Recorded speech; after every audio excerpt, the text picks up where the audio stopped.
मुख्यमंत्री माझी लाडकी बहीण योजना महाराष्ट्रात यशस्वीरित्या राबवण्यात आली आहे। या योजनेतील पात्र महिला लाभार्थ्यांच्या खात्यावर पहिला हप्ता जमा होण्यास सुरुवात झाली आहे। शिरोळ तालुक्यातील लाभार्थ्यांच्या खात्यावर या योजनेचे हप्ते जमा झाल्याने महिलांमध्ये आनंदाचे वातावरण निर्माण झाले आहे। या योजनेमध्ये महिलांचे अर्ज भरून अर्ज जमा करण्यात अंगणवाडी सेविकांचा महत्त्वपूर्ण सहभाग आहे। शिर्टी येथील महिलांच्या खात्यावर या योजनेचे 3000 रुपये जमा झालेत। योजनेसाठी शिर्टी येथील अंगणवाडीतील सेविका व मदतनीस यांनी रात्रीचा दिवस करून महिलांचे अर्ज भरून घेतलेत। महिलांना या योजनेचा लाभ मिळवून देण्यासाठी अंगणवाडी सेविकांचं मोठं योगदान आहे। अंगणवाडी सेविकांच्या या कामाची दखल घेऊन आमदार डॉक्टर राजेंद्र पाटील यड्रावकर फाउंडेशन व यादव प्रेमी ग्रुपच्या वतीने शिर्टी येथील ग्रामपंचायत सदस्य अभय गुरव, विपुल कोगुनळे यासह पदाधिकाऱ्यांनी अंगणवाडी सेविकांचा सत्कार करून आभार व्यक्त केले। यावेळी अंगणवाडी सेविका शोभा भंडारे, रेखा पाटील, वनिता पाटील, यास्मिन मुलानी, शोभा घालवाडे, उज्ज्वला बंडगर यांचा सत्कार करण्यात आला। दरम्यान अंगणवाडी सेविका म्हणाल्या, आमदार डॉक्टर राजेंद्र पाटील यड्रावकर यांनी दिलेल्या सूचनेनुसार आम्ही प्रामाणिकपणे काम पूर्ण केलंय। गावातील 100% महिलांचे फॉर्म भरून प्रशासनास सहकार्य केलंय। यावेळी अभिनंदन सूर्यवंशी, स्वप्नील पाटील, निलेश सूर्यवंशी, रोहित ढेकळे, काशीनाथ पुजारी, अभिजित भोसले, राहुल नंदगावे, सुशांत चौगुले, दीपक भंडारे यासह पदाधिकारी उपस्थित होते। शेटी गावामध्ये शिरोळ तालुक्यातून आपले लाडके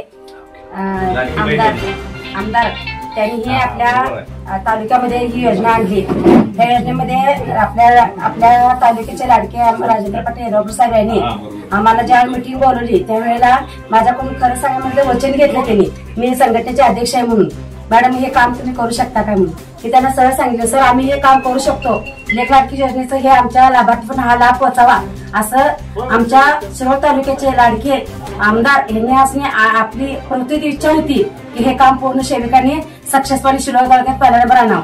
तसेच त्याप्रमाणेच शिरोळ तालुक्यात प्रथम क्रमांक आपल्या लाडक्या आमदारांच्या ह्याच्यामुळे प्रथम क्रमांक आलेला आहे आपला। खरं म्हणायचं 75,000 काहीतरी अर्ज आपल्या तालुक्यातून मंजूर झालेले आहेत आणि ते सगळे सक्सेस झालेले आहेत। फक्त एका दुसरा हे झाला असेल फेल, म्हणजे 1500 रुपये लाभ घेतल्याचा एवढं काम आम्ही या साहेबांच्या ह्याच्यानं आम्ही चांगलं काम केलेलं आहे। आमच्या सेविकांना पण आणि आपल्या लाभार्थींना तसा प्रतिसाद आम्हाला चांगला दिलेला आहे आणि आपलं पूर्ण 100% गाव तर शिर्टी सक्सेस झालेलं आहे, एवढं मी सांगू इच्छितो। लाडकी बहीण योजनेमुळे महिलांमध्ये उत्साह निर्माण झालेला आहे।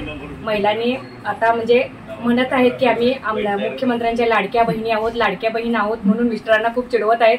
कोण म्हणते आम्ही कपडे घेणार, कोण म्हणते आम्ही पैंजण घेणार, म्हणजे पूर्ण मुलांच्या शाळेची वस्तू खरेदी करणार, असे महिलांमध्ये खूप उत्साह निर्माण झालेला आहे। मुख्यमंत्री माझी लाडकी बहीण योजना ही 28 जून 2024 रोजी शासन निर्णयानुसार अंमलात आणली।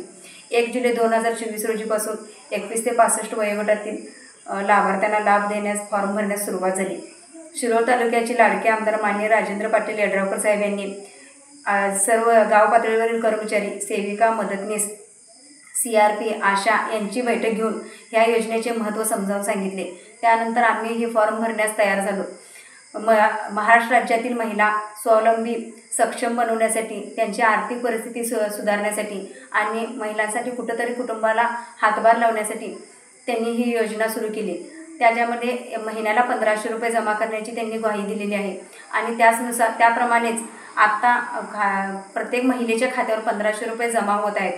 यासाठी शिरोळ तालुक्याचे लाडके आमदार माननीय राजेंद्र पाटील साहेब यांचे मी मनपूर्वक आभार मानते। त्याचबरोबर आपल्या शिरोळ तालुक्याचे तहसीलदार अनिल कुमार हेळकर, गट विकास अधिकारी नारायण घोलप व त्याबरोबर एकात्मिक बाल विकास अधिकारी मनीषा पालेकर मॅडम या सर्वांचे आम्हाला मार्गदर्शन लाभले। परत एकदा मी ही योजना आपल्या शिरोळ तालुक्यामध्ये 100% अंमलात आणली व लाभार्थ्यांना लाभ मिळाला, याबद्दल आपल्या तालुक्याचे लाडके आमदार माननीय राजेंद्र पाटील यड्रावकर साहेब यांचे मनपूर्वक आभारी आहे।